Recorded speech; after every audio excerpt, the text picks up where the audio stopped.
It's August the 21st, 2022. I'm with Ajahn Punnadhammo in Northern Ontario. His contact information is below the video, in pannobhasa in South Carolina. We're going to talk about the provenance of the Buddhist texts, meaning the authenticity of the Buddha's words in the Pali Sutta. So this is like the most fundamental question you could ask of any religion, like how authentic is it? So you can begin, Ajahn Punnadhammo. This was your suggestion. Yeah, okay, happy to. I think we have to break it down a little bit, and because there are separate issues involved in the Sutta Pitaka, the Vinaya Pitaka, and the Abhidhamma Pitaka, and then of course the commentaries, the Atthakatha. And the real question that I want to address with asking about the provenance is how did these texts get into our hands in our time? Do they really date from the Buddhist time, and can we rely this is actually the words of the Buddha? And I like to make the case that as far as we can possibly know, by and large, the transmission has been quite sound, particularly for the Sutta Pitaka.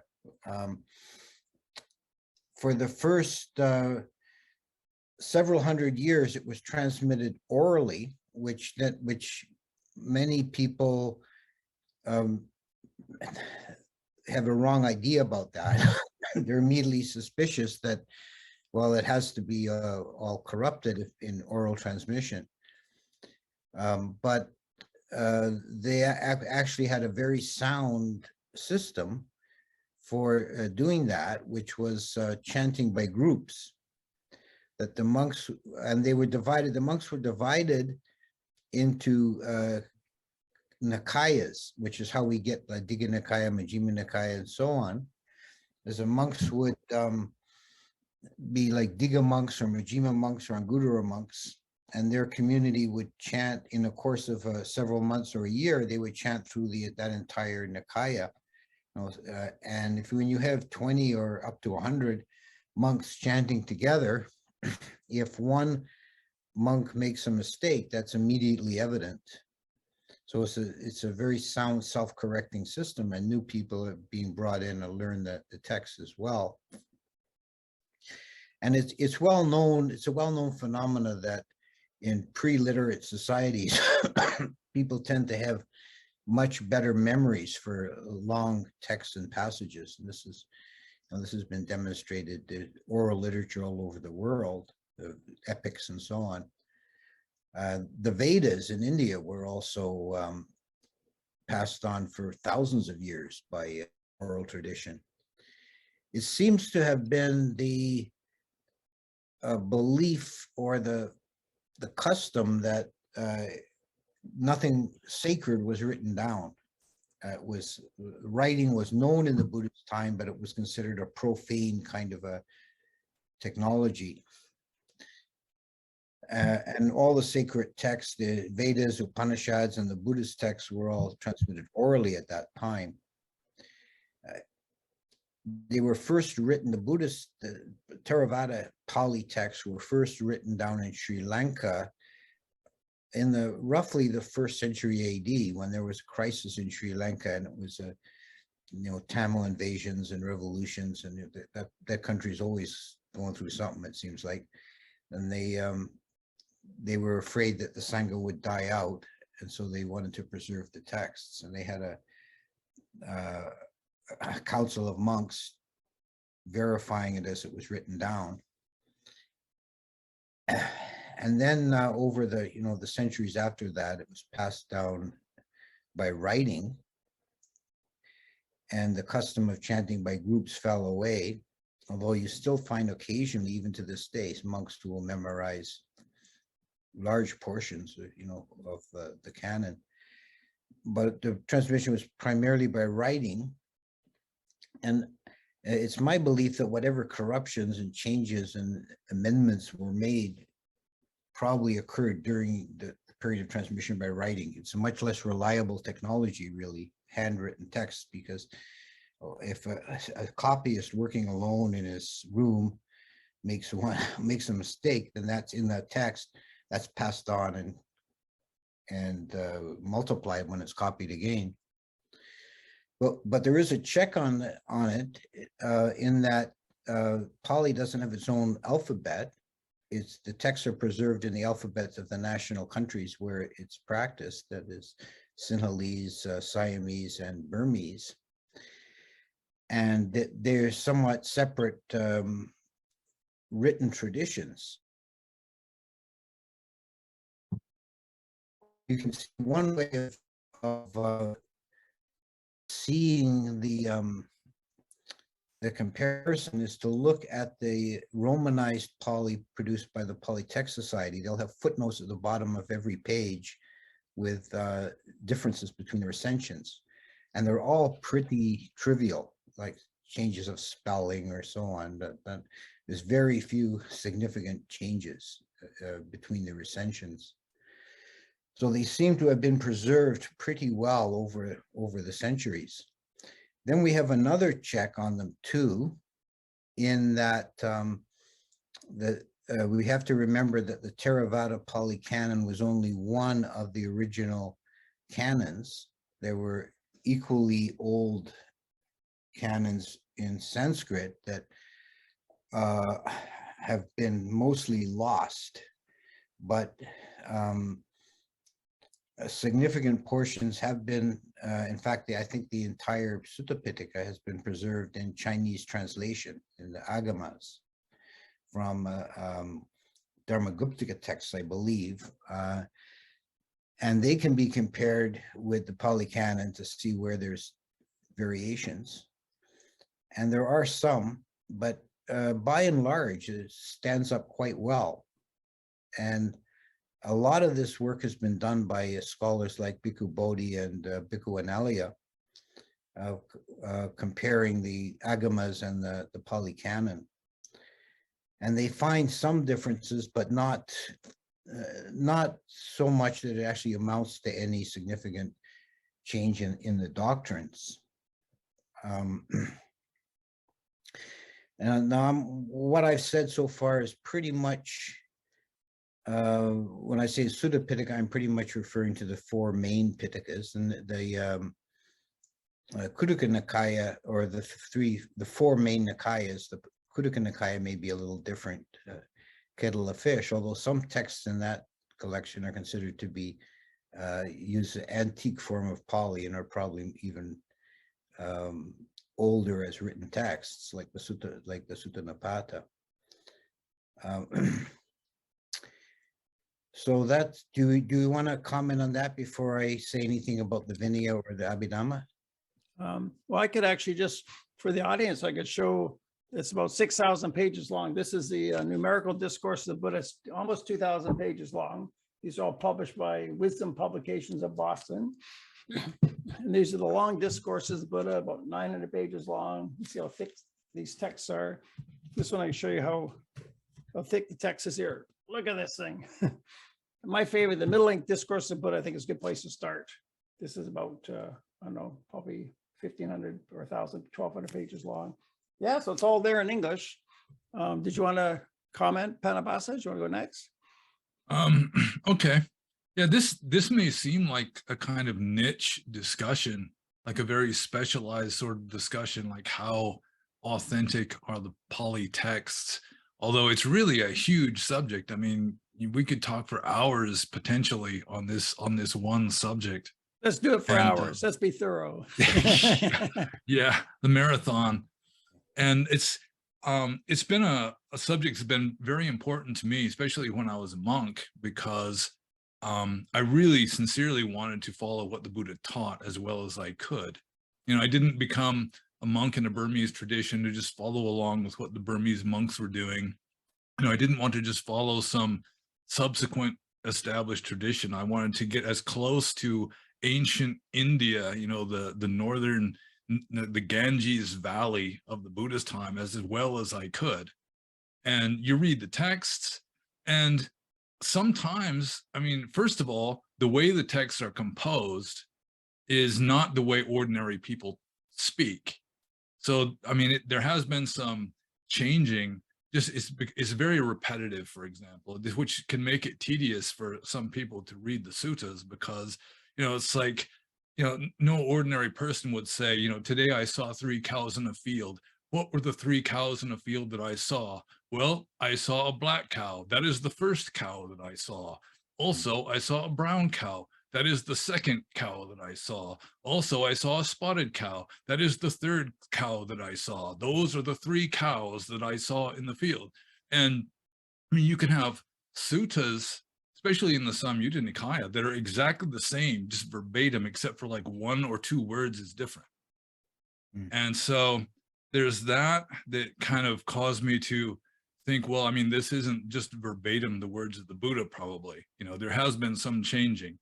Also, some suttas, I mean, as a Westerner, I have difficulty with, for example, some of the suttas where the Buddha is essentially boasting in grandiose terms about, how wonderful he is and how people should, worship him and so forth, that I can see that as devotionalism that crept into the texts subsequent to the Buddha's time, rather than the Buddha himself, encouraging people to essentially worship him and so forth.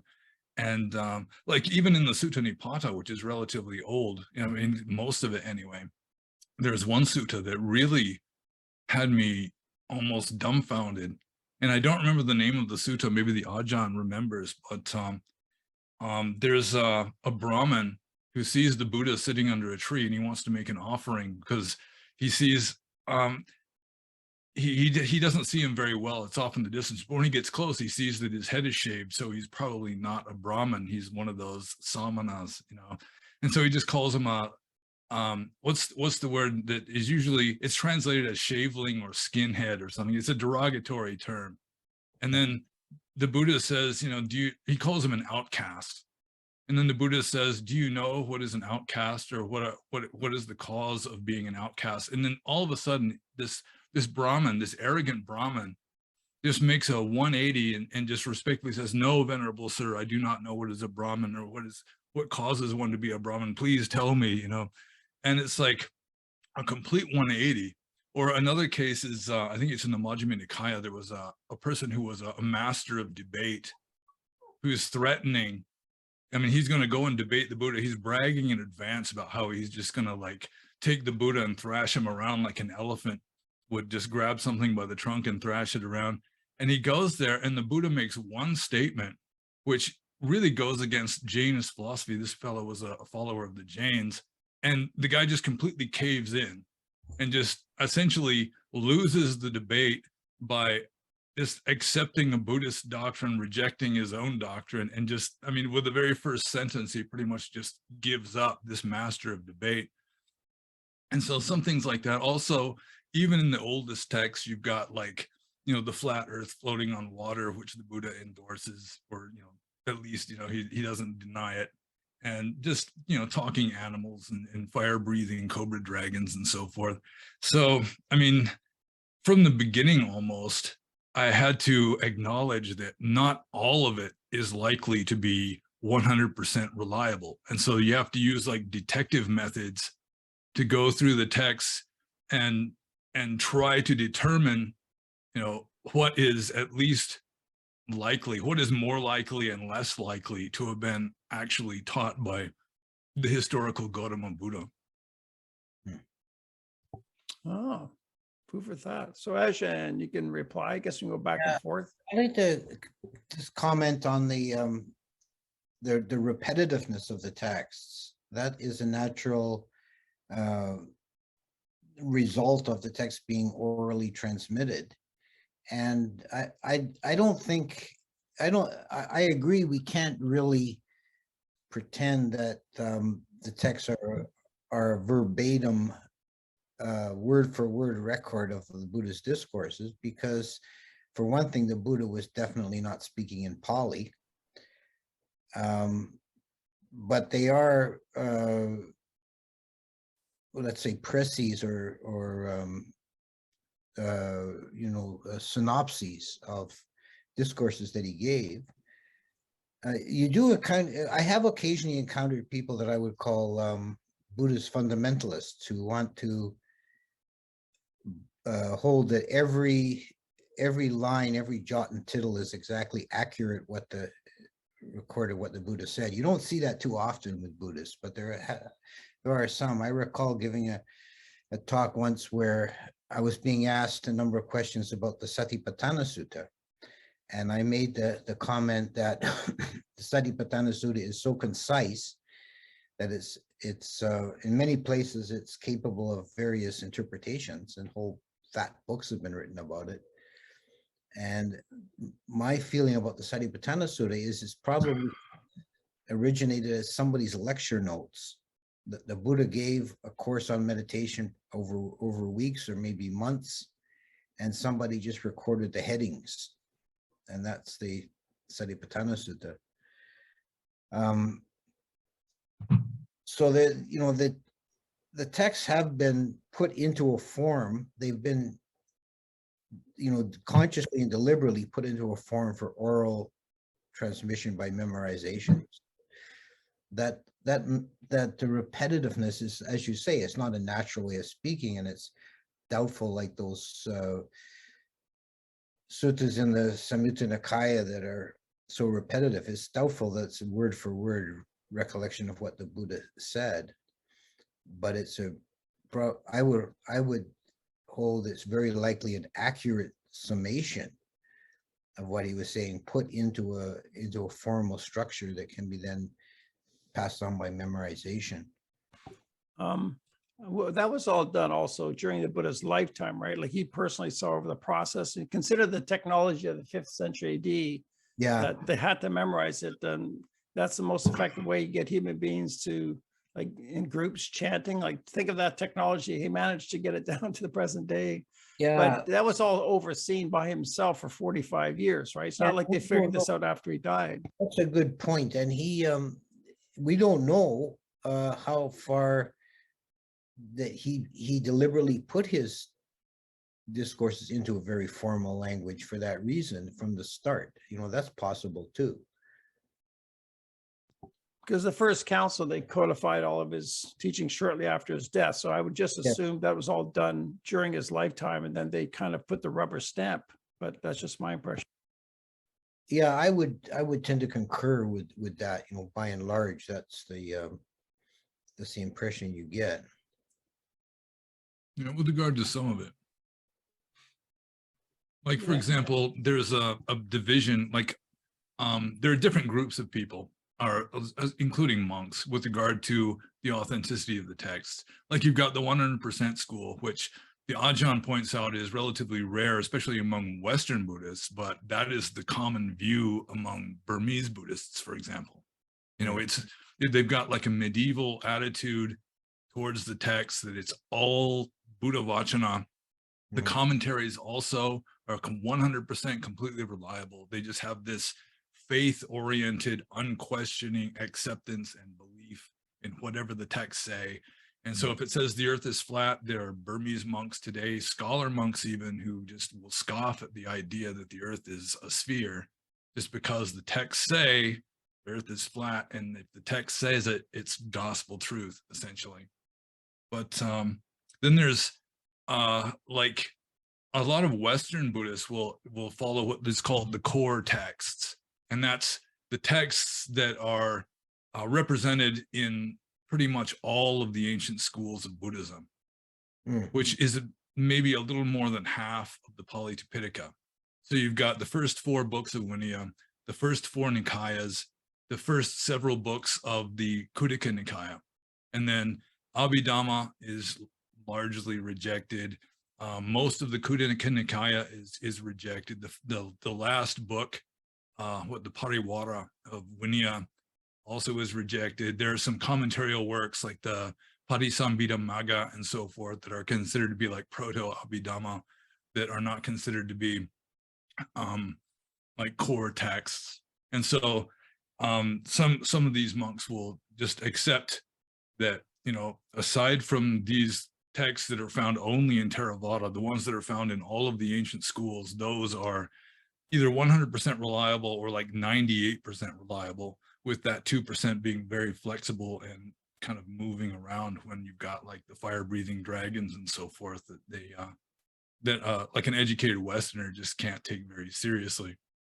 And then you've gotten the more skeptical people, and I tend to be more skeptical even than that. Like you can say some of it could be like quotes from the Buddha. Some of it would be like a paraphrase of what the Buddha said that he would still endorse, even though maybe he didn't exactly say those words. And then you've got, some suttas aren't even attributed to the Buddha himself. There's his senior disciples or some such are given sermons and so forth. So there's a wide range of how you can judge this. I mean, even if you go to the core text, all that really means is that that was the state of Buddhism right before the first schism started. If the first schism happened around 100 years after the time of the Buddha. So if you get to the core text, at least you can be relatively confident that that was in the texts, no more than 100 years after the Buddha's time. But still a lot of change, just a familiarity with Christian history. A lot of change can happen in a system during the first 100 years. It can just be like explosive mutations can start happening. Yeah, that's true. I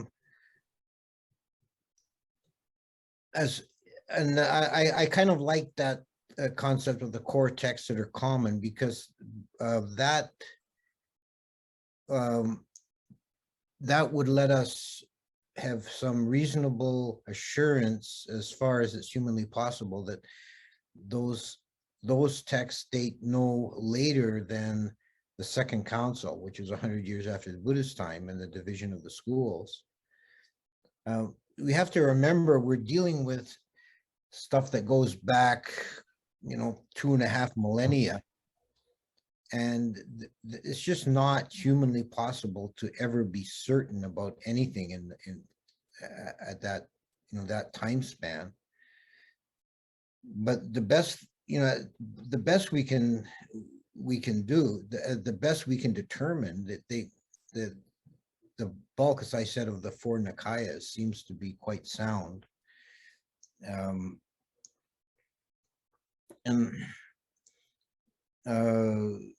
They are in that formal language because they were put into Pali. Pali was not a spoken language of anybody at any time. It was a kind of a compromise, sort of Esperanto, that that was probably closest to the vernacular in Magadha, but it was simplified, kind of a simplified Sanskrit, really.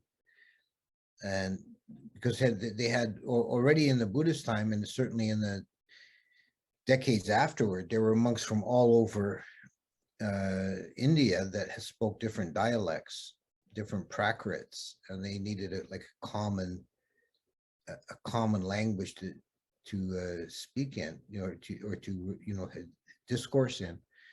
So they settled on this Pali. It is kind of an interesting thing that only the Theravada canon was recorded in Pali. It's the only one. The rest were all in some version of Sanskrit or other.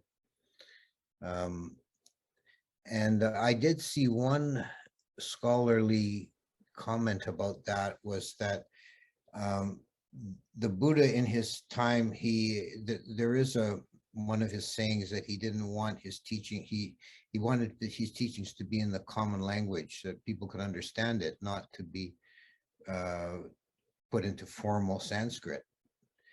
And the Pali monks, the Theravada monks, apparently took that somewhat literally and did not want to use Sanskrit, so they settled on Pali. Everyone else used Sanskrit. Oh, I didn't know that. That's fascinating. Yeah.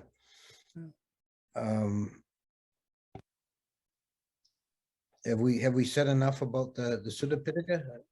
I could just mention an anecdote. I have an old Sri Lankan friend, Kirti, and I remember 20 years ago, I said to him, I think, 98% of the Pali Sutras are authentic. And he seemed a bit disturbed by this. Like, well, what do you mean? Like, it's 100% authentic. And so he was kind of one of these fundamentalists, but I settled for 98%. No, it's 2,500 years.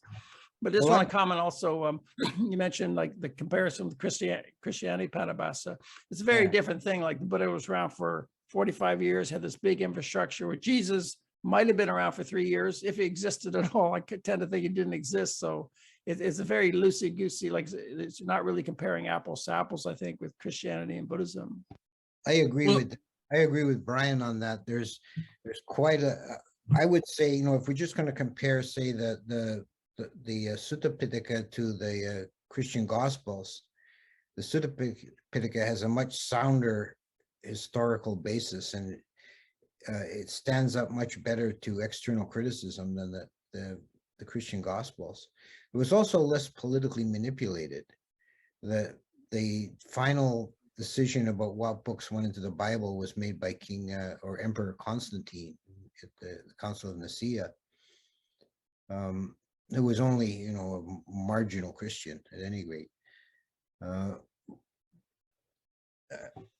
So I think that, you know, the transmission of the texts from the first council through to second council and then afterwards seems to be, you know, this is the provenance of them. It seems it's well recorded, and it seems to stand up quite well. Well, with regard to Christianity, first of all, I have read, and a Catholic priest agreed with this when I told him that according to the official position of the Vatican, of the Pope himself, no more than 20% of the words attributed to Jesus in the New Testament are likely to be authentic. And I mean, it was recorded by Greeks and Jews who had like they were writing stuff down, you know, within a matter of decades after the time that Jesus reportedly lived. And they had more of a sense of objective history than the Indians did. So, and the scribes were very careful with regard to, you know, having two people working on the same text and so forth, so that to catch any errors and so forth. But yeah, so I mean, even though they had a sense of objectivity, you know, objective history and so forth, still, I mean, there's a lot of change. And I don't think that Buddhism is necessarily immune from that. I think that the Buddha was much more successful in cultivating wisdom in his followers. You know, I think a lot of Jesus's followers just didn't get it, so that they just essentially deified him, declared him the Messiah, and Paul came along and just completely changed, you know, most of what Jesus was teaching. But yeah, one thing that I forgot to mention, two things actually, is that with regard to the repetitiveness of the text, yeah, it is true. The diction of the suttas is designed to make it easy to memorize. And I have memorized text, so I can speak from experience that you actually like the repetitive parts because it makes it easier to memorize it. And also with regard to the origins of the Satipatthana Sutta, I've got a book on the bookcase back there, Studies in the Origins of Buddhism by G.C. Pandey. And his theory is that it was like a collection of meditation techniques, that it was sort of compiled from various discourses or something, and just turned into like this one concentrated source of information on meditation. Yeah, that's quite possible too. Yeah. I think that, you know, the bottom line on the Satipatthana Sutta is that would be a good case in point to say that it doesn't seem likely that it was a verbatim record of the Buddha speaking at that one time, giving this discourse, because it's so, you know, it is so concise and compact, and nothing is really explained in it. It's just kind of headings. So it might be a compendium, a précis like that, in table of contents, sort of. There are other, of course, particularly in the Majjhima and the Digha, there are a lot of suttas that have fairly considerable backstories that, you know, telling us where the Buddha was and who he was speaking to, and some incidents that were happening and so on. And they, you can, of course, we no way of knowing, but they always struck me as being very believable, you know, humanly relatable characters and situations. And it seems like someone made an effort to record these incidents that happened.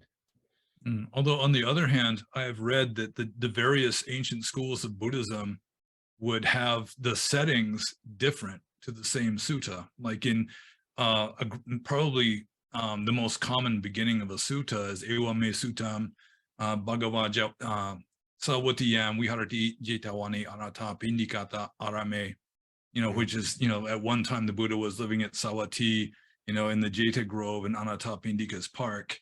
But Yeah. different schools of these ancient schools of Buddhism would have him in a different town, like Rajagaha or something, talking to somebody else.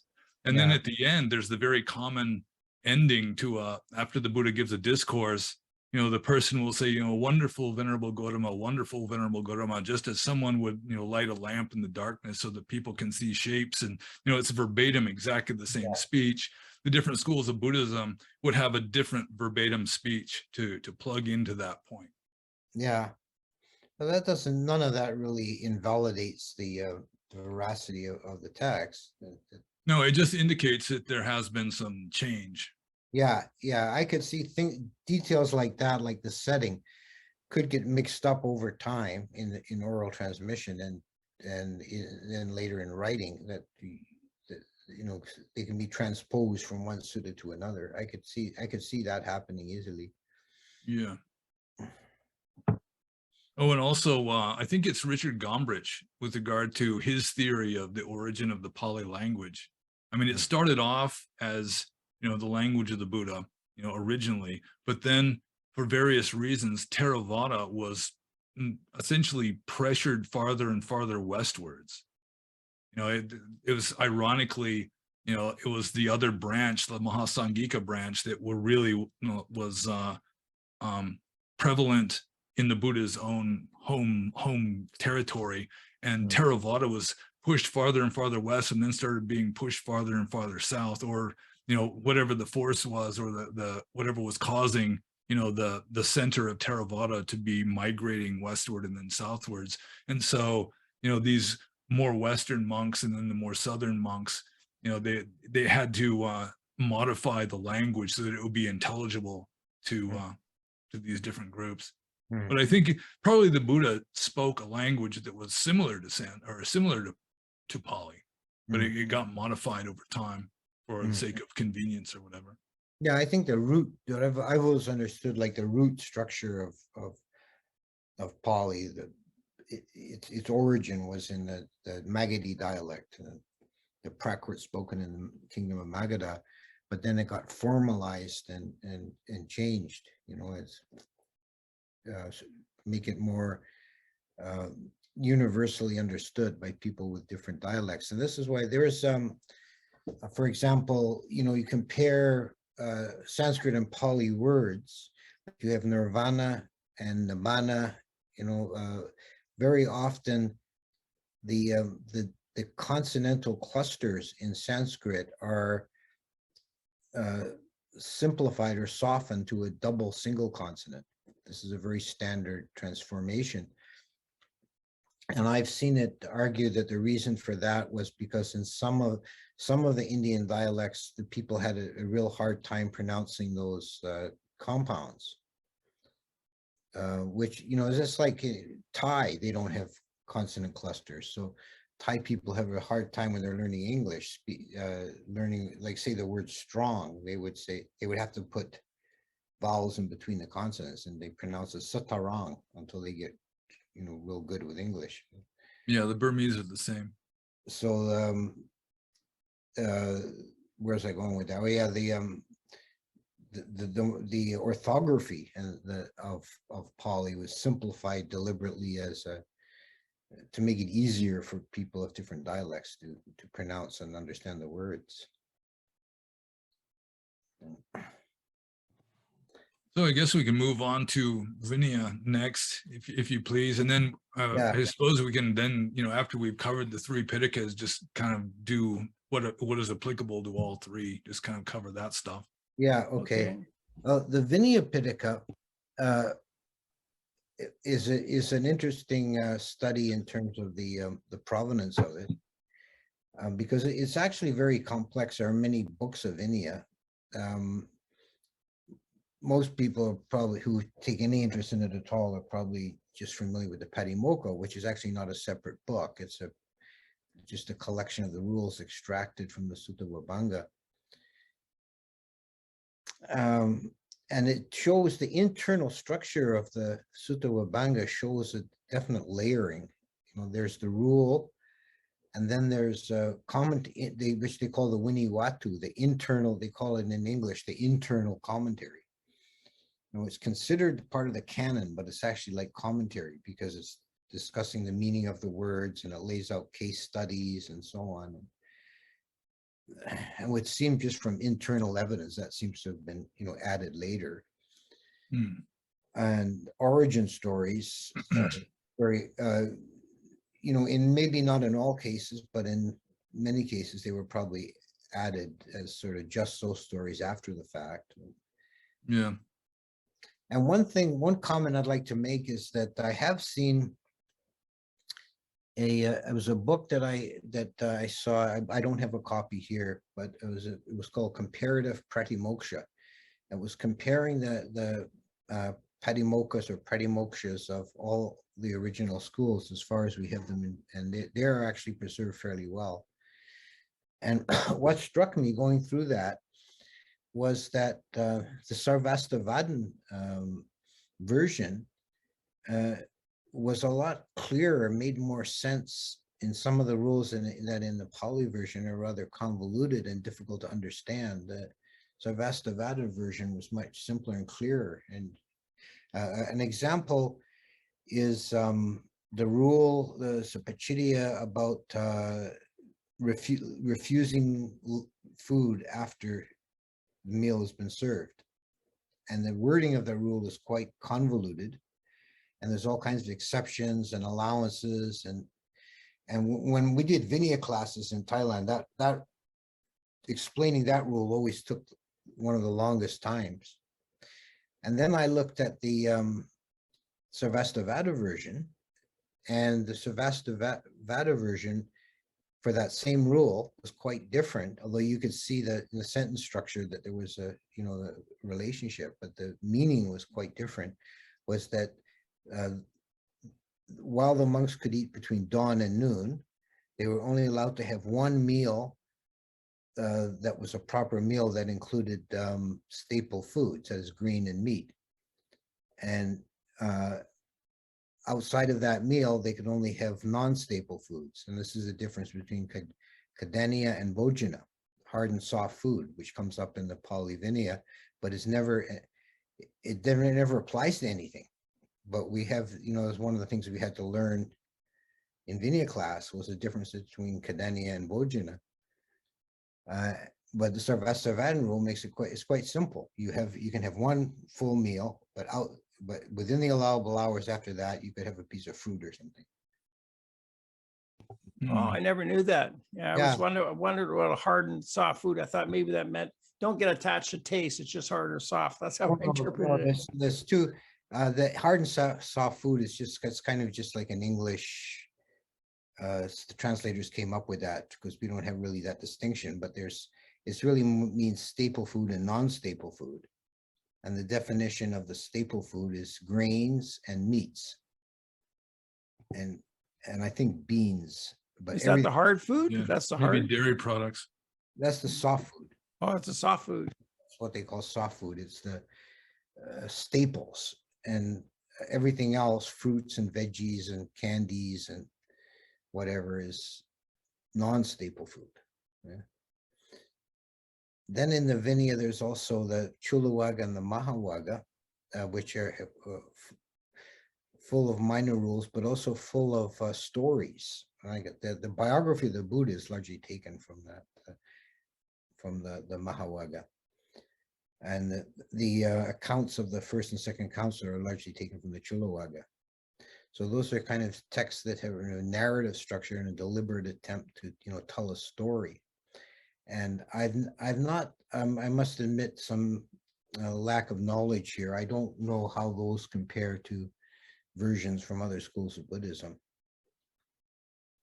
Well, I did read that. I think it might be the same book that you were referring to, just giving a comparison of the different Patimokkha's. And Yeah, the thing that struck me is that they're very similar, except for the Sakya rules.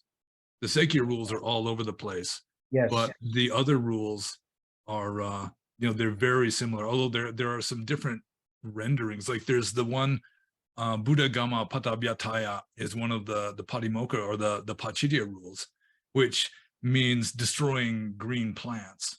But Buddha Gama, apparently in some of the other schools wasn't understood that way, and it was referring to a ghost village. It was like destroying a ghost village, because Bhuta can also mean like a ghost, and Gama can mean village. Yeah. So that was kind of a strange one. And there was like a Chaitya school that had a bunch of Sakya rules with regard to, behavior around on the platform around a stupa and so forth. yeah, And in the Vinaya itself, there are mentions of more than 150 rules in the Patimokkha. And if you take away the Sakya rules, and I think it might be either might be one other of the little groups, you come to 152. I think it's just the Sakya rules. You take away the Sakya rules and you're down to 152, which would make more sense of more than 150 rules. yeah, So the Sakya rules apparently post-dated the second council, at least. I mean, you might have had just a sort of, they're just etiquette anyway, mostly. yeah. That's very likely. Yeah, I've seen that too. The Sakya rules are quite divergent, Yeah. and they are just etiquette. They're considered quite minor. Yeah, not talking with your mouth full and that sort of thing. Not making your tooth stick longer than a certain length, so that because some of the origin story is that some of the monks were making really long tooth sticks and using them to bash novices with. Yeah, and the really short ones, they accidentally swallow and get stuck in their throat. So it has to be between 4 and 8 finger widths. Yeah. So yeah, Have you ever investigated how the provenance of the stories in the Mahawagga and Chulawagga? I've considered, I think it may be that like the monasteries that came up with Sutta Vibhanga or the commentary were, I mean, they were not necessarily working in cooperation with the monasteries that came up with the origin stories, because sometimes there are discrepancies. Like there was one in particular about in the origin story, it was Devadatta who was like going to people's houses at the wrong time or something. And it was like the origin story had almost nothing to do with the official interpretation of the rule. So that apparently they just had the official interpretation of the ancient commentary was independent, developed independently of the origin story.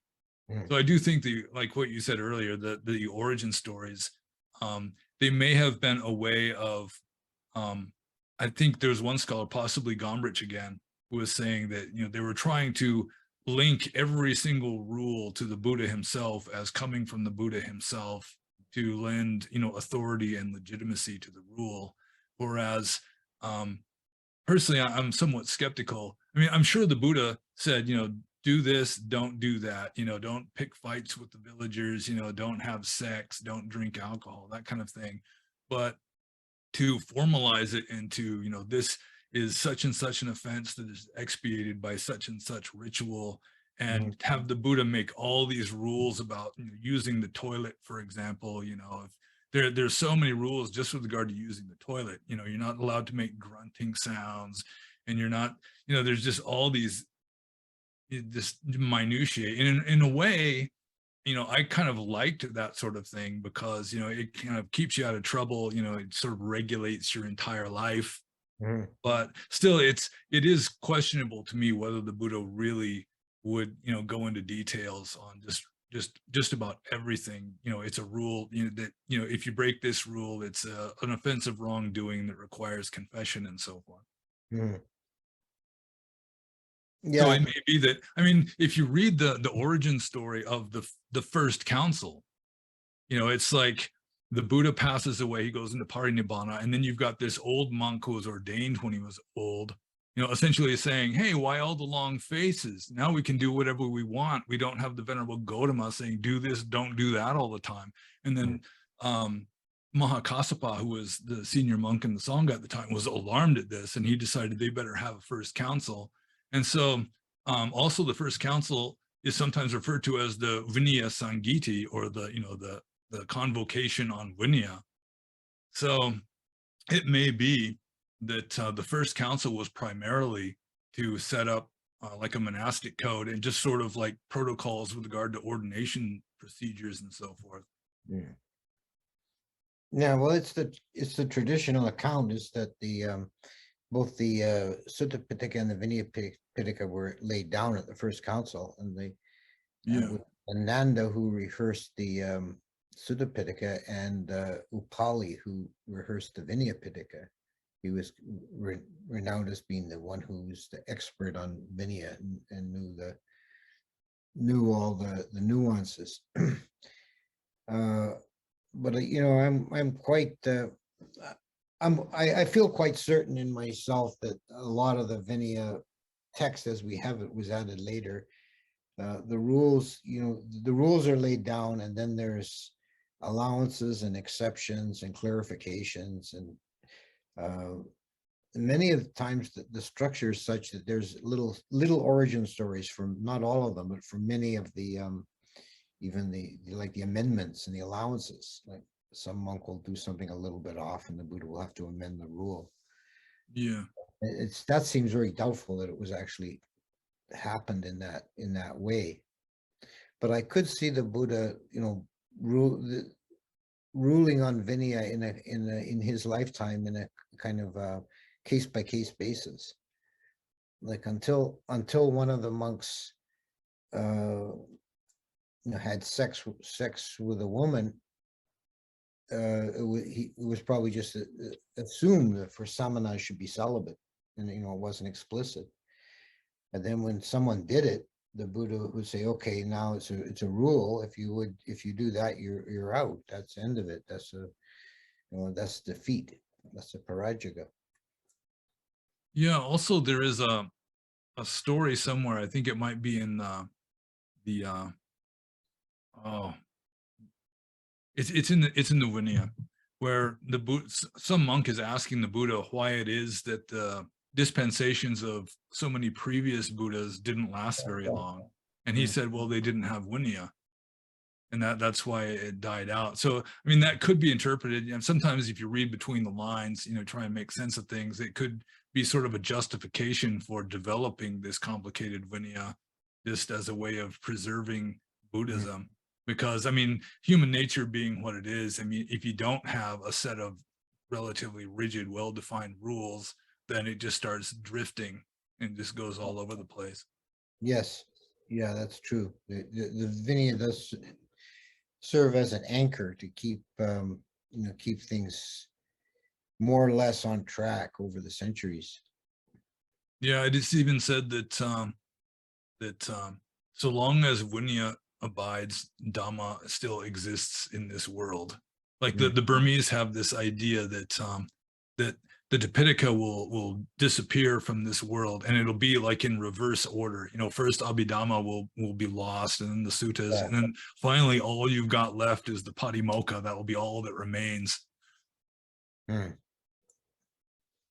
Yeah, I'd heard that. That's a Burmese idea. So that I've heard one of the corollaries of that is to try and keep what's the last book in the Abhidhamma?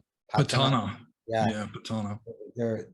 They make a point of learning that to make sure it doesn't disappear. Yeah, it's awful because they recite them over loudspeaker systems. Sometimes they'll be going 24 hours for days. Oh, really? Yeah. Oh my gosh. That's a way of very keeping Buddhism in existence. Yeah. Okay. I did see. I recall seeing. I wished I had a copy of it now to refer to. But I saw in a book about Tibetan Buddhism. There was one of the chapters was about the Second Council, the story of the Second Council from what was probably a Mahasangika side account of the Second Council. And it was quite different than what we have in the Pali, the account of the Second Council. That in the Pali version, the dispute was all about Vinaya. Right? It Yeah. was these allowances, like the finger breadth allowance and the Money. salt allowance, and money was, yeah, that was the issue that set it off. And that's not even mentioned in the Mahasangika version. It's all about definitions of what is a stream winner, what is an arahant, what is a Buddha. And Yeah, it was like the controversy of whether an arahant can backslide and become unenlightened again.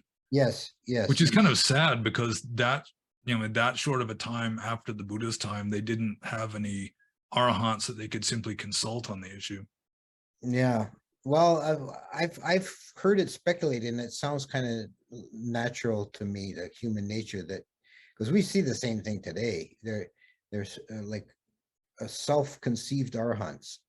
Like, yeah, people think they're an arahant, and then they slip up and do something an arahant would never do, and then they say, oh well, I used to be an arahant, but now I fell back from that. Becomes established as a doctrine. But I thought there were Yeah. arahants for the first 500 years, and then they faded out after that. Well, I believe there still arahants in the world today. I believe Ajahn Chah was an arahant, Ajahn Mahabua was an arahant. I can't prove that or be even 100% sure myself of it, but I believe it. I think they probably are still arahants today, but they're certainly less. They're more rare on the ground now than they were in the Buddhist time and shortly after. Yeah, I think most of the Buddhist monk arahants were just meditating out in the forest and not participating in Sangha politics very much. Yeah, very likely.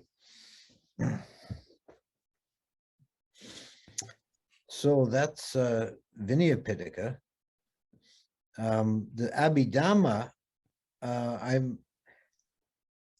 the traditional story of the Abhidhamma, of course, is the Buddha taught it in Tawa Things of Heaven, and he came down every day for alms round and gave the summary to Sariputta, and that became the Matakas, or the kind of table of contents, and then Sariputta compiled the Abhidhamma from that.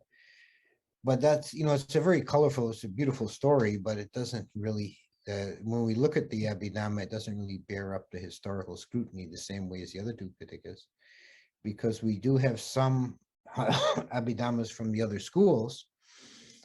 And while they're very often not so divergent in principle, they're very divergent in detail and even in structure. There's no relationship between the books of the different books of Abhidhamma from the different schools. My take on it is that I think the Abhidhamma ended up being sort of a manifesto for each school. So each school of Buddhism, to distinguish themselves, like, this is how we understand it. So they would fill in the gaps, cross the T's, dot the I's, fill in the gaps from what was in the Sutta Pitaka, and get into more Picayune details and say, this is how we understand how that works. And to distinguish himself from the other schools. Yeah, I mean, there's one book of Abhidhamma in the Pali version is the Kata Watu, which is just how to debate more effectively against the members of other schools of Buddhism. Yes. Which is kind of odd. Although even in the Vinaya, I think it's the Chulawaga, there are instructions on how monks are supposed to interact with monks of other sects, or Nana Samwasaka, belonging to a different congregation, where they're apparently not doing, like Kamavacha together, they're not doing their formal ceremonies together. It's like, do you bow to them and that sort of thing? That's even in the Pali Vinaya to some degree. But yeah, it's like the whole story of the Buddha going up into heaven and not teaching Abhidhamma on this planet, but teaching it up in Tawatimsa heaven. I think it has a similar purpose as the whole Mahayana legend of the Buddha was a Mahayana Buddhist, but the people weren't wise enough to follow it. So he gave all the Mahayana Buddhist texts to the Nagas, who kept it under the ocean for 500 years until Nagarjuna came along, and then they brought it out again. So it's essentially, both of them are a legend to account for the fact that all of a sudden they've got new authentic teachings of the Buddha that nobody had heard of before. Yeah. And so they're explaining, this is how it's authentic. Yeah. It's like the Buddha really taught it, but you never heard of it until recently, because he taught it in heaven, or it was guarded under the ocean by dragons or whatever. Yeah, and it elevates particularly the version where the Buddha teaches in heaven. If you take that literally, it elevates the respect for the text. It's like, well, this is like the Yeah. Dhamma for the Dewas. It's beyond human comprehension, and what we've got is just kind of the watered down version, the dumbed down version for humans. Yeah, and even with regard to the text being different for the different schools, even the Sarvastivadins, who are relatively close, I think they diverged from Theravada like at the third council. So I mean, they're closely related, evolutionarily to Theravada, but even so, not a single book of Abhidhamma is the same between the two schools, which is pretty good evidence that Abhidhamma did not exist as canon until after the third council. Maybe it was the third council where they purged the heretics, and because according to the legend, I think it's what's in Mahavamsa or something, that that Buddhism, or the Theravadan Sangha, was being infiltrated by heretics, and so one of the purposes of the third council was to purge the heretics, and I think those were probably the Sarvastivadins. Yes, yeah. There's something I read about that was I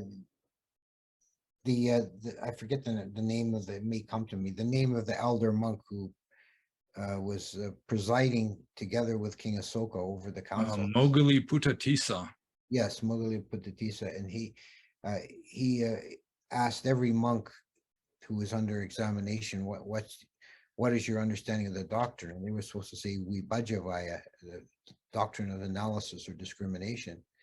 And it seems like an odd thing, but someone looking at that I read this article about this, his interpretation was that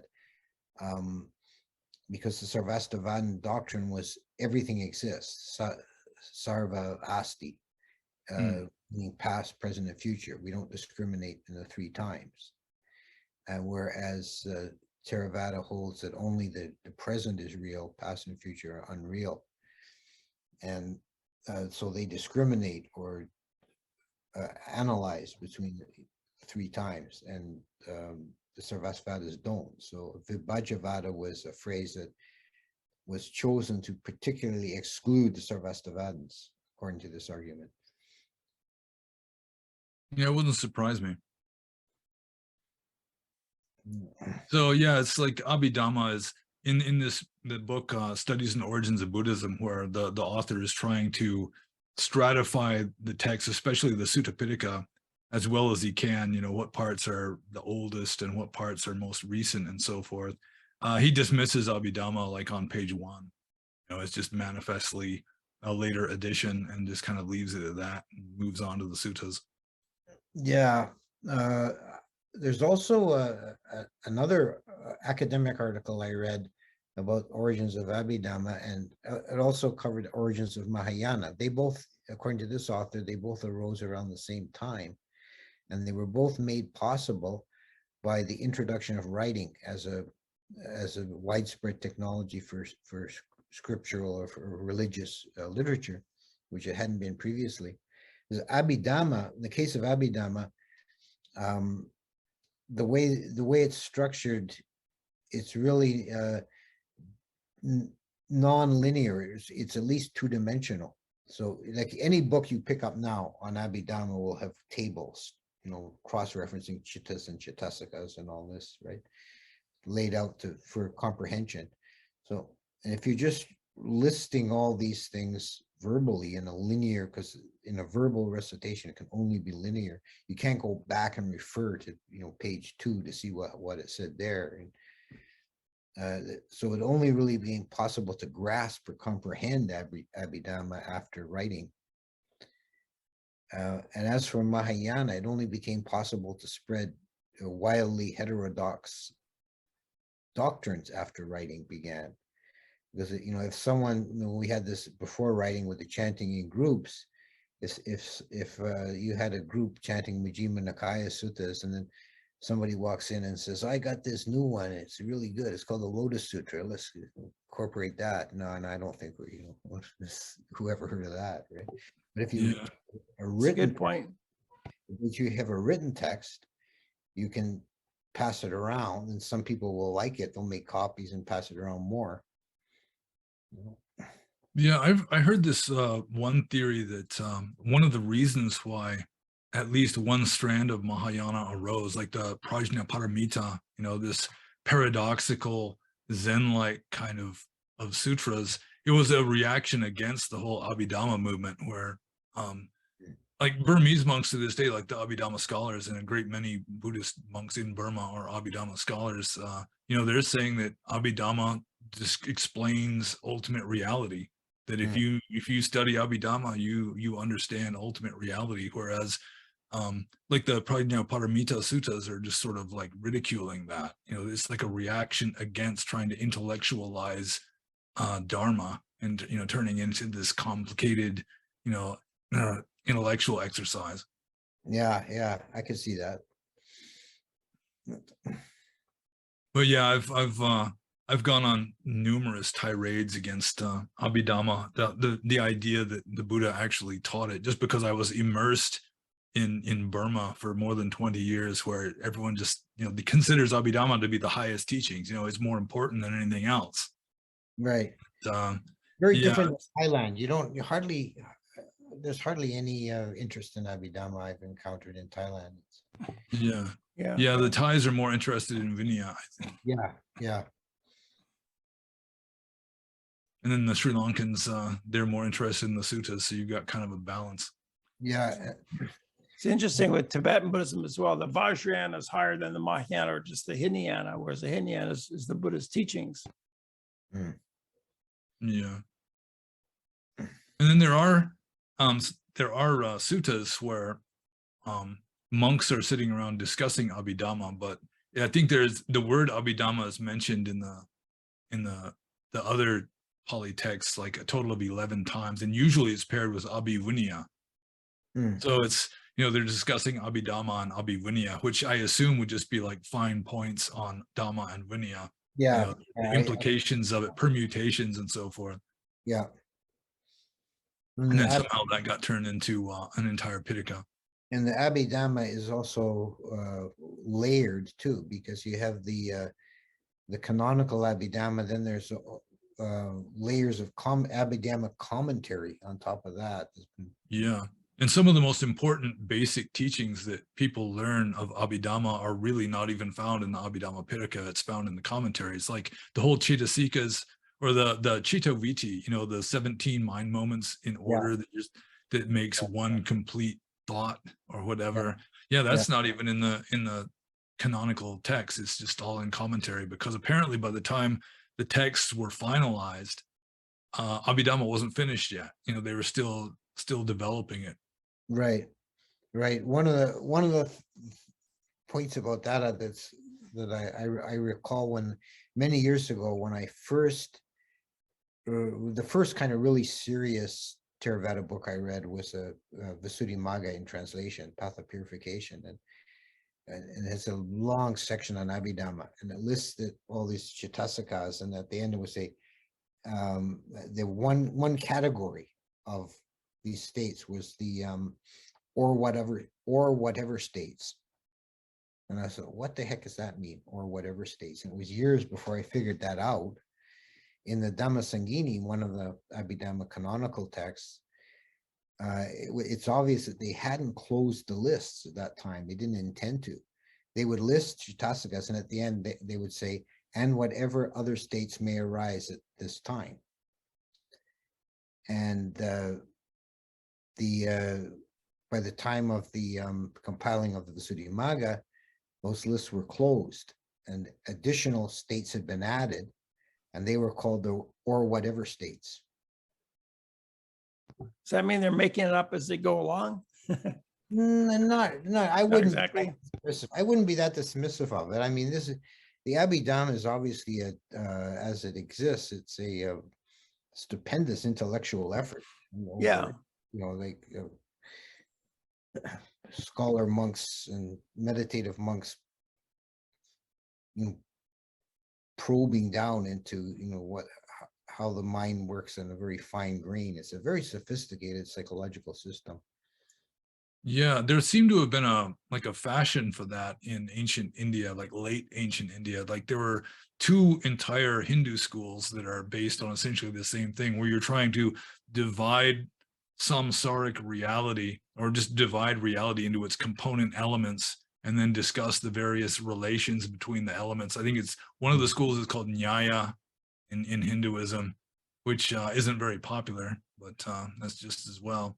And then another one starts with a V. I can't remember what it is, but there seems, I mean, the Indians are just really into trying to, at least at the time, trying to just describe everything technically, and intellectually. Whereas the Chinese, for example, are just more intuitive, and, you just kind of grok it, and that's good enough. Yeah.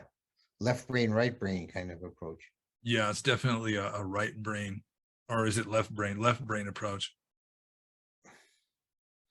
Yeah. So then, we've covered the three baskets, the three pitakas. I'd also like to have at least a cursory look at the Atthakatha, the commentaries. Because in Thailand, they're actually considered very important. When monks turn to scholarship, they're usually looking at the commentaries primarily. And the commentaries, as we have them, they were compiled or edited by Buddhaghosa, but by and large, some of them by Dhammapala, but the bulk by Buddhaghosa. And the account is that he was a northern Indian who was seeking the commentaries in the old commentaries all across India. He couldn't find anywhere that anyone had a complete collection, until he got to Sri Lanka, and they had lost the original Pali commentaries, but they still had Sinhalese translations, and he got permission to translate them back into Pali. And sometimes in the commentaries themselves, as we have them, they'll refer to Atthakatha. Buddhaghosa is referring to the commentary, meaning the old commentary, the original Sinhalese commentary that he was translating. So we don't know, there's no way of us knowing now how much liberty he took. So I don't think, in those times, medieval times, they had such, strict academic standards. How much liberty he took in his own editing and so forth. And how much is the actual translation. So the Atthakatha is actually, because it's quite a useful text for translators, particularly because sometimes there's obscure passages in the canon, and the commentary will clarify it. It does. I have seen that the commentary is sometimes goes out of its way to interpret passages in the sutta in such a way as to contradict the sutta in the end. Yeah. Like for example, when the Buddha, Ananda, I can't remember the exact wording, but Ananda said that he understands the dependent origination, and the Buddha said, "Say not so, not so. Say not so. It's a sublime and deep." And the commentary says, actually, Ananda did understand it. The Buddha was just trying to use that as a way of launching into this discourse. Oh, okay. Yeah, one of the most notorious ones for me is when the Buddha says that due to the ordination of nuns, that the sasana will survive for only 500 years. And by the time of Buddha Gosa, by the time the commentators came along, it had already been more than 500 years. So Yeah. he says when the Buddha said 500, what he meant was 5,000. Yeah. They played with numbers like that a lot. There I was, mean, they Yeah. did want to admit that they weren't enlightened, that there weren't any arhats around. Or they certainly couldn't entertain the idea that the Buddha might have been mistaken in that case. yeah, And they there's- couldn't entertain the idea that it wasn't legitimate Dhamma either. They can't say, well, that's a spurious text like some Western, Western people might do. You mean they Yeah. didn't want to admit that maybe they He was lost backed into a something? corner on that one. Oh, but I think the idea is that they lost something, even though it's not in writing, but they lost some pure dharma. Is that what it means?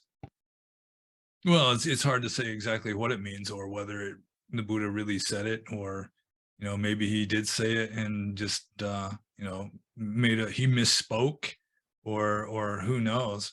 But there's one interesting explanation of that given by Paul Lowe, who is not a Buddhist. He's like a spiritual teacher, but he's not a Buddhist. But he was saying, similar to what you were saying, Brian, that there was an unbroken lineage of arahants for 500 years, and then it kind of fizzled out. But then later, there were upsurges of arahant lineages again, or enlightened teachers, at least enlightened beings.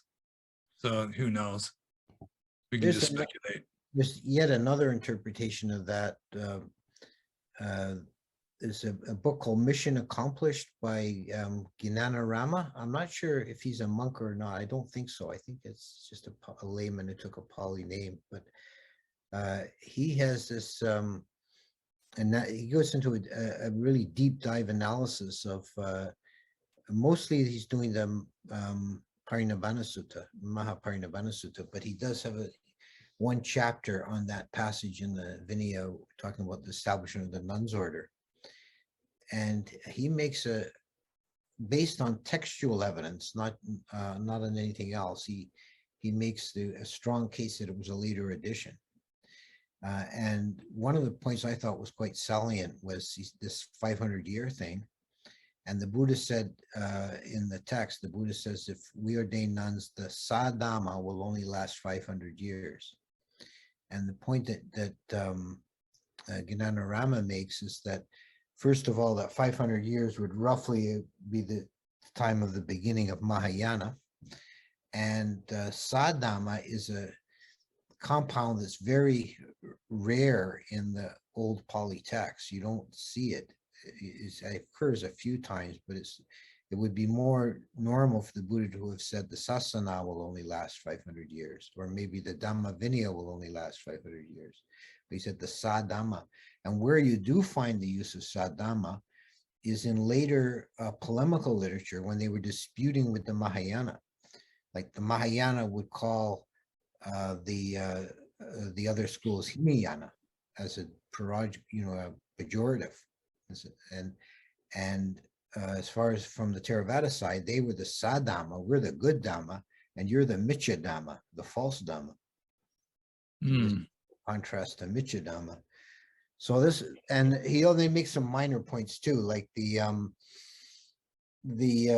chronology is off, in that the Garudhammas that were laid down assume that various Vinaya rules had already been laid down, which according to the standard chronology, they were not yet established. Yeah, who knows? Then all we can do really is speculate on that one. Yeah.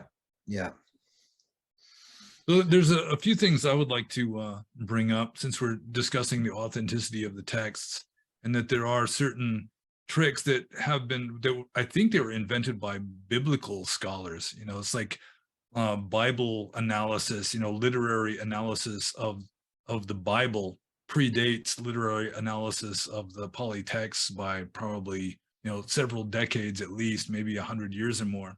And they've got different versions of or different ways of trying to separate the sheep from the goat, so to speak. One interesting one is that, you know, any text that's old enough that its commentary is also canonical, I mean, that's a sign of great antiquity. And I'm only aware of 2 cases of that in the Pali texts, other than some suttas that are just discussing, you know, like one fortunate night or something like that could be a sort of commentary to this one fragment of an old text that otherwise is lost. But you've got the Sutta Vibhanga of the Patimokkha, which, you know, it's so old that the commentary, the old commentary to it has also been, you know, incorporated into the canon. And then you've got the Nidesa of the Khuddaka Nikaya, which is a commentary to the Atthaka Wagga, the Parayana Wagga, and then also I think the Rhinoceros Horn Discourse.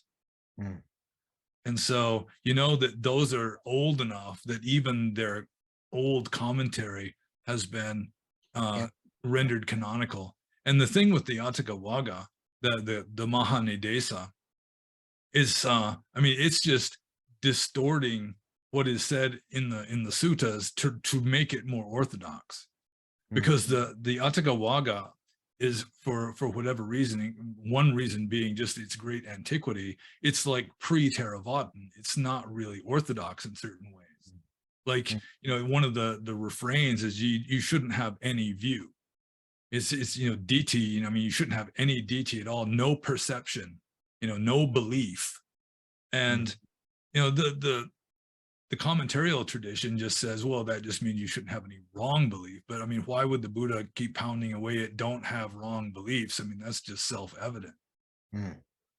So that was a strange one for me. It's like it causes me to be a little more skeptical of the text in general, that you've got this one apparently very, very old text. In fact, I've read somewhere that some scholars are saying that the Atthaka Wagga might be so old that it's just pre-Buddhist and was accepted by the Buddhists because, you know, they liked it, they considered it to be wise and in harmony enough with, you know, their own you know, beliefs or approach to Dhamma, that it was just incorporated into the text. If that's not the case, then apparently there's really, really old texts that are just pre-Theravadan that say things that are would be considered heresy by, you know, established orthodox standards. And then you have to have the commentaries come in, and it was so well known you couldn't, you know, edit it out of the Tipitaka. So you have to go in there and sort of reinterpret it and say, you know, well, when he said that, what he meant was this over here. So I want to ask, what do you mean by no view? Like right view is the first eightfold path of, so the Buddha taught right view. So how could there have been no view? Yeah, that's the thing. That's what I'm kind of pointing out, that this body of suttas, you know, it's just saying, I mean, you shouldn't have any perception, any view, any belief. And I assume, I mean, so long as you're not enlightened, you have to have views and beliefs. But I assume the main point is you're not, I mean, you have to acknowledge that this is just, you know, a working model that I'm using so long as I'm unenlightened. You know, it's just part of the raft made of rubbish that I'm using to cross the flood. And then you don't consider it to be any kind of ultimate truth. I assume that's like that's what it's saying. Or, I mean, you can try to cultivate no view. Okay, but I thought the idea of the raft, the bundle of sticks, is the sticks are suttas, you know, they're very valuable teachings, and using that to get across the river to the other side. That's not trash, that it's suttas. Well, I mean, figuratively, according to the simile, you know, it's just debris that, you know, is of no ultimate worth. It's valuable because it's helping you to get across. But once you get across, you don't need it anymore. You just throw it away. Oh, I thought it was the raft was the suttas. That, you know, it's that life is very precarious, even with the best of the suttas. But you have this bundle of suttas. I thought that's what it meant. You need these valuable teachings to get across. So I thought it was valuable that it wasn't debris. Yeah, well, it's like sticks and leaves and vines and grass, that kind of thing. Well, you're the two of you are, you know, taking kind of different degrees of literalness to the simile. Yeah. It's It's a simile, yeah. it's a simile, like the sticks are what guy finds in the forest to get across, and they serve their purpose. Then they represent the teachings, whether it's the suttas or just the Dhamma and in the abstract. Yeah. And he needs them to get. And the point I often make if I use this simile in a Dhamma talk is that you also don't make the mistake of breaking up the raft in the middle of the stream. Wait till you get to the other side, then you don't need it anymore, and then you can dispense with it. So I guess the big argument now is whether it's allowable to use styrofoam and empty milk cartons and so forth to build the raft. Okay. So I guess you're saying the idea of no view, that might have been a pre-Buddhist teaching that they like, and they stuck it in. They just left it as it was because they liked it. Or at least pre-Orthodox, pre-Theravada. It might just be like very advanced teachings that the Buddha was giving to very advanced monks. I mean, the suttas are just a broad spectrum. He's teaching beginners, he's teaching very advanced monks, and he's not always going to agree, which is one problem the commentaries had, where they're trying to make it all agree. Right. So it's like Ajahn Chah said that if I see someone going too far to the left, I'll say go right. And if I see someone going too far to the right, I'll say go left. But I haven't contradicted myself because it was under two different contexts to two different people. But you'd say the Buddhist teachings, they're internally consistent. Like you might say to one person, there's no self, another person might not answer the question, but still it's internally consistent teaching. Yeah, I would say so. I would say that very high degree. And if you really want to nitpick it, you may find some small contradictions here and there, but there's a very, very high degree of internal consistency in the canon. But I can understand the idea of saying no view. Like if it's a really sophisticated, high-level meditation teaching, it might be in a situation where just have no view would be better. Yeah, although it should be borne in mind that consistency is not the same as authenticity. Like, I mean, in fact, like consistency can be something that's just like carefully worked out, whereas, the Buddha is going to be speaking spontaneously, and it may seem like he's contradicting himself, like we were just mentioning. So consistency and authenticity, I mean, it's not necessarily an indication of authenticity. That's true. Yeah, I agree. And there are suttas like, there's a sutta in the Majjhima Nikaya, which is one of the core texts that's mentioning the Greeks. And I think Bhikkhu Bodhi in his in a footnote or an endnote says that he's speaking to the Greeks of Bactria, but of course in the Buddhist time they're no Greeks in Bactria. Yeah, unless they were it was like the Persians would occasionally exile troublesome Greeks off into some backwater place to get them out of the way, or it may be that the Indians knew of the Greeks just from merchants or something.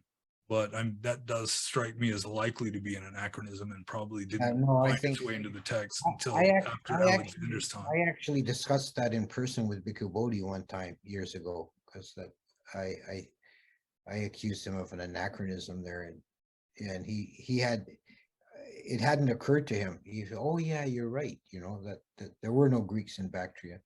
But the Pali is Iona, which comes from Ion. They think it comes from Ionian, right? So yeah. So they probably were aware of the existence of Greeks from traders and merchants and travelers, but there were no Greeks in Bactria in the Buddhist time. That would be, unless it was just a few exiled ones. Yeah, possibly. Yeah. Yeah. But are you aware, Ajahn, of any mention of the Persians anywhere in the suttas? Oh, good question. No, I don't think so. It doesn't. Yeah, that was like the Great Kingdom. That was like one of the world's great superpowers, and there's no mention of them. Yeah, that's a curiosity. There is I don't think it's the Persians. I'm trying to remember what the Pali word was, but there is something that's sometimes paired with the Yonas as another. The Cambodjas. Yeah. Cambodia. Yeah. But whether they're I don't think they're Persians. They sound like they're some kind of like Scythians or something, some kinds of barbarians. Yeah. I read. I mean, they're also mentioned in the Mahabharata. So I mean, they were a well-known barbarian tribe that lived on the northwest of India, and I do think they spoke an Iranian language, but I don't think they were Persians. They were just, along with the Greeks, just this warlike tribe of barbarians that would occasionally make trouble and invade, do some looting and so forth. Mm. I've just moved to the library in the back of my mansion because I also want to show I've got Ajahn Punnadhammo's book there on the Buddhist cosmos. And on the shelf right over the side here, I've got Pannobhasa's book here. Can you see it there? Nice. Yeah, Buddhist ethics, Buddha practice, yeah. So we can carry on. Yeah, I mean, we could just keep talking and talking. I'm not exactly sure how many hours we should go into this. Yeah, maybe we should wrap this one up. We've been going like an hour and a half. It's probably Okay, a long video for someone to listen to. yeah. Well, it was very good. Actually, I learned some things I never thought about both those early centuries. So thank you kindly, Ajahn Punnadhammo and pannobhasa. Okay. So